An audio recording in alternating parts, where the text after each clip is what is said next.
Hello everyone. Today we are going to present our project which is based on acceleration factor dependency on circuit topology and how it impacts mean time to failure for a device or for a circuit.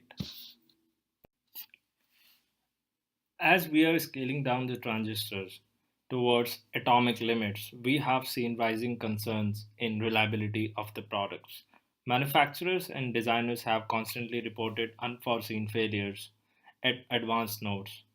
There are two types of degradation: sudden degradation and gradual degradation. For this project, we are accounting gradual degradation, which happen because of three mechanisms. One is bias temperature instability, which is BTI. Another is hot carrier injection, which is SCI. And another is time dependent dielectric breakdown, which is TDDB. To calculate EOL, traditionally, we simulate device for small time period and project degradation for a long time, which assumes constant acceleration factor throughout the life, which may not be appropriate. Also, as we are scaling transistor down, we have seen an increase in SCI due to high electric field in channel. So for this demonstration, we have considered two circuit configurations. One is normal transistor operating in saturation regime and another is a transistor operating in diode configuration with a constant current source as we use in analog circuits for current mirror circuits. We observe the change in threshold voltage and IDSAT with stress time through simulations. For EOL, we have considered condition for VTS degradation as an increase of 15%. We are doing this at two technology nodes, 14 and 28 nanometer. Figure 1.1 explains our block level setup, which we will be using for simulations.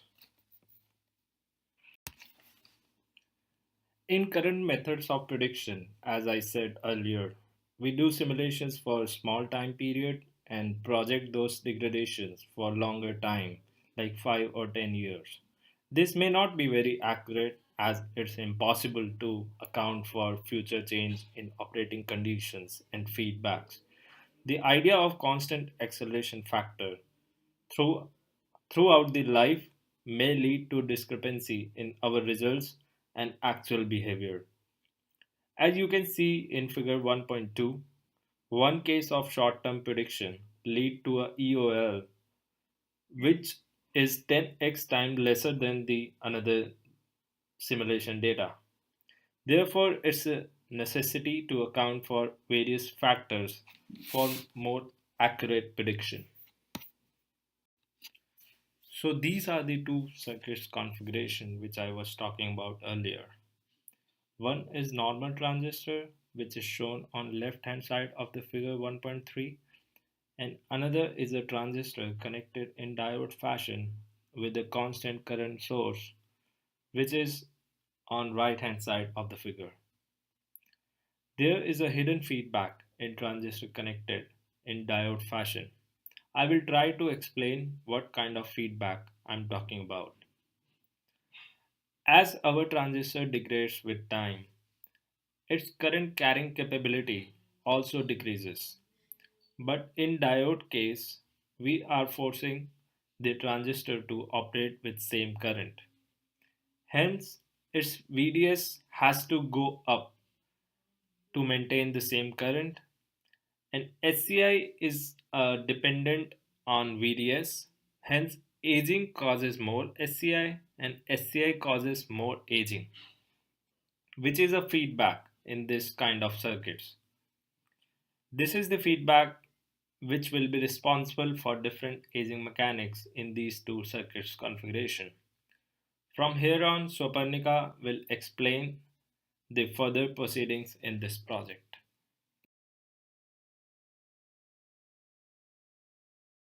I will go over the simulation setup that we're using. We have PBTI plus HCI Verilog A models for NMOS transistor.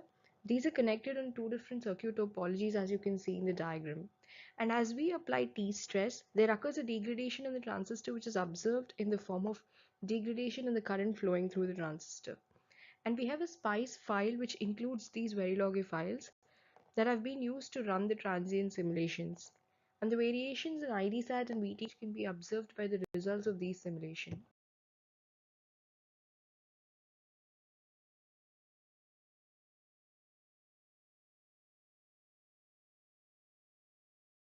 As you can see in the figure, these are the plots that we have from the basic simulations of the two circuit topologies, and we're still working on running simulations at different temperatures so as to extract larger data which we're going to use for further analysis for acceleration factor and mean time to failure. And this will be done before 26th April to perform detailed calculation which we will be including in the report. And you can see that the VDS of feedback is continuously increasing due to aging. So we have, in order to have the same current in the diode connected circuit, we need to increase the VDS. The right side plot here shows that the aging rate of feedback transistor is higher than the normal circuit. So this shows that there's a difference in the acceleration factors of the two circuits, which we would like to calculate.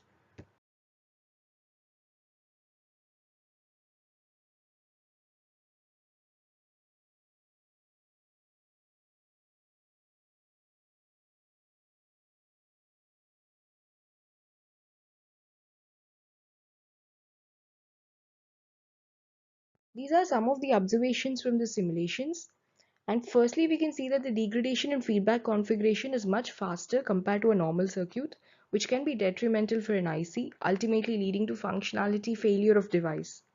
So this analysis becomes crucial as the lifetime can be predicted to be much longer, say maybe 10 years, whereas in reality it fails soon, could be 5 years due to these theories. And the second observation is that both the curves indicate that increase in VDS adds to the degradation effect. Therefore, detailed analysis of the acceleration and degradation is important to determine the EOL of a device. And detection of feedback effects in early stages can help the designers come up with solutions to reduce this degradation effect.